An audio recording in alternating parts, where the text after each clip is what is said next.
what he is about to do. He has to showcase his skills by fighting them.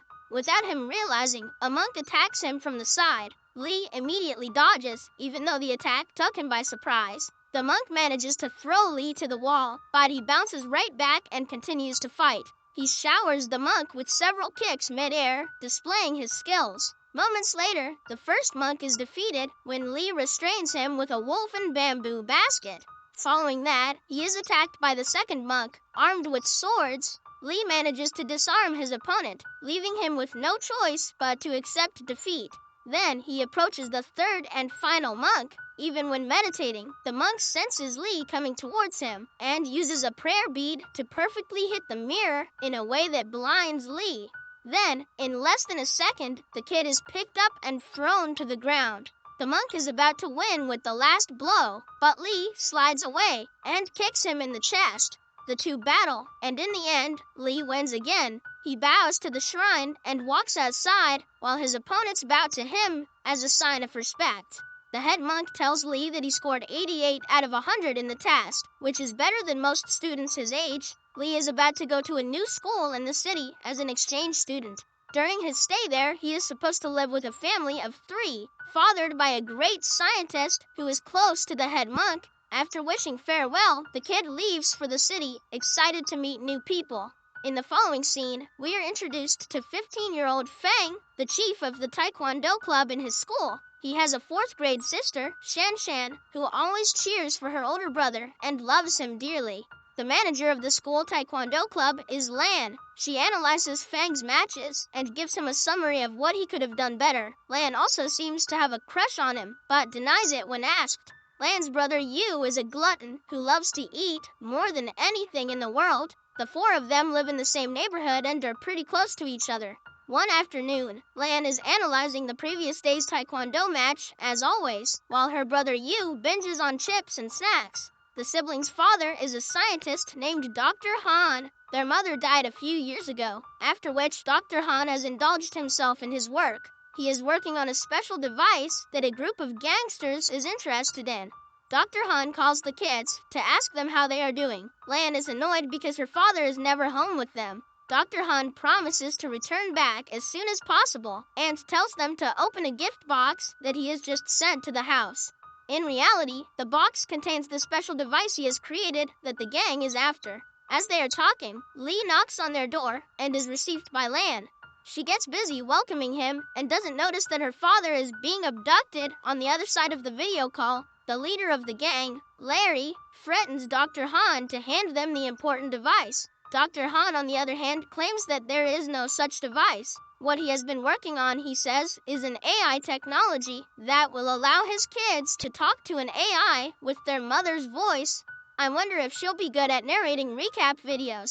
The leader doesn't believe him and holds him hostage. On checking the CCTV camera footage, he finds out that the device has been shipped to his home and received by his children. 2 of Larry's henchmen, Sloppy and Fist, volunteer to retrieve the device no matter what. Until they get a hold of it, Dr. Han will be kept hostage.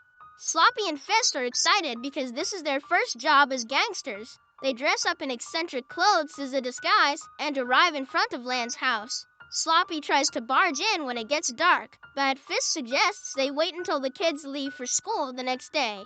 Meanwhile, Lee is getting accustomed to the new environment. He sees Lan watching a Taekwondo match on TV and is fascinated by the sport. Later, he tries to do his daily nighttime meditation while Yu plays a video game. Both of them disturb each other and find it hard to live together. But soon, they play the video game together and bond over it. Case closed. Video games are better than meditation.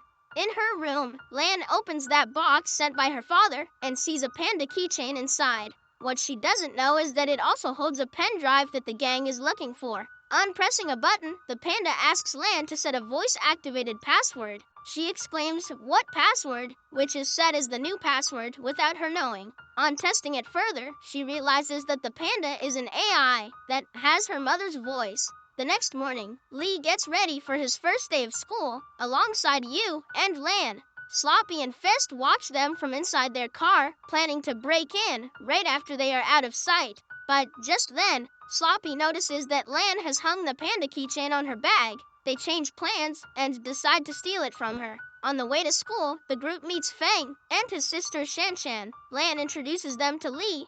As they're talking, Sloppy swiftly snatches the keyring and walks away.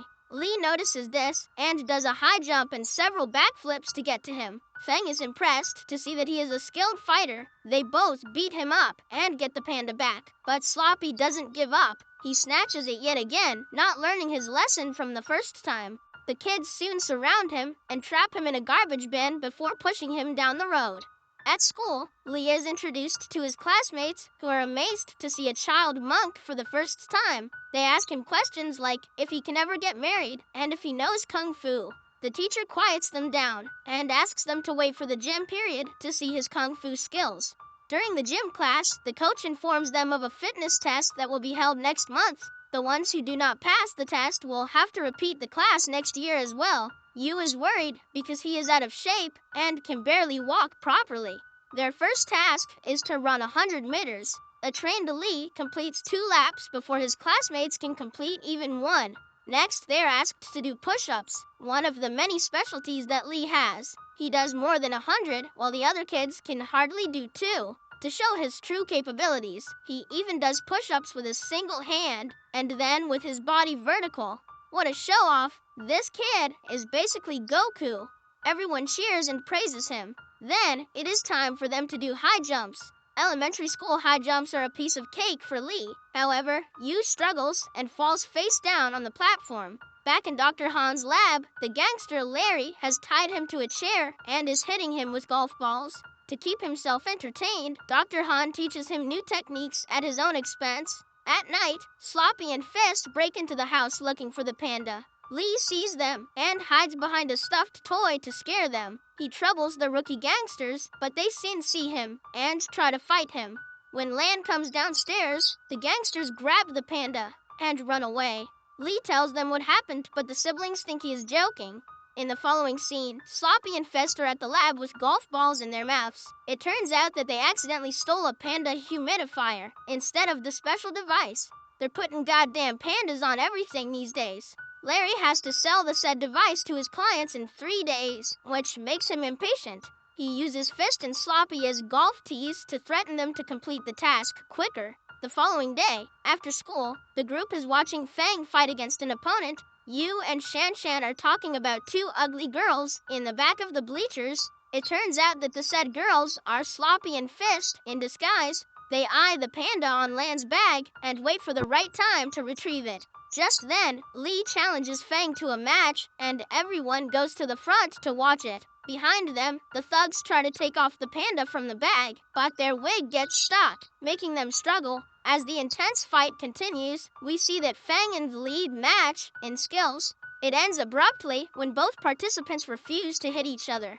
Just then, everyone turns around and sees Sloppy and Fist in their schoolgirl dresses. The kids attack the gangsters, but the 2 manage to flee with the panda. After taking a girl hostage, the students go to the principal and call the police, who promise to do their best to find them. Li blames himself for what happened because if he hadn't challenged Fang to a fight, Lan wouldn't have been distracted. The rest of the group makes him understand that they do not blame him. Larry finally gets the panda and uses the pen drive inside of it to open a program on a computer. However, it requires a password to be accessed.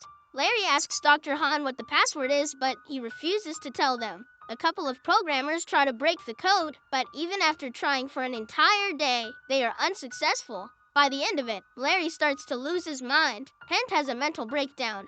Then, he sees Lan's message on Dr. Han's phone and decides to use her to blackmail him. Lan has asked her father to come to her birthday tomorrow. Larry replies as Dr. Han and claims that he will be there on time. The next evening, Lan and her friends gather at her house for the birthday party. Meanwhile, Feng, Yu, Li, and Shanshan have gone to the market to get her presents. Lan gets a message from her father saying that he is outside. However, on going out to check, she is abducted and put inside a van.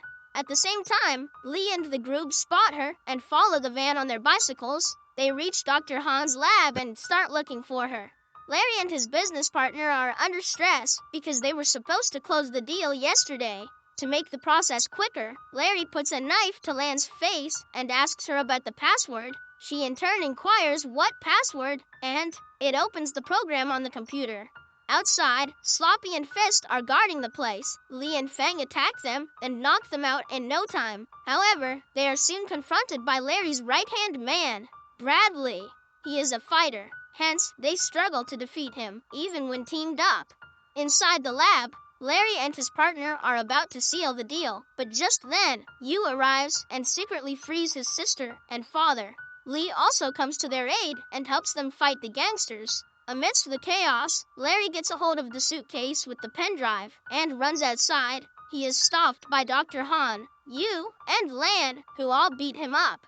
In the meantime, Lee joins Fang again to fight against Bradley. Initially, they struggle, but they eventually manage to defeat him. At last, the police arrive at the scene and save the day. In the ending scene, we see the school's principal award Lee and Yu for their bravery.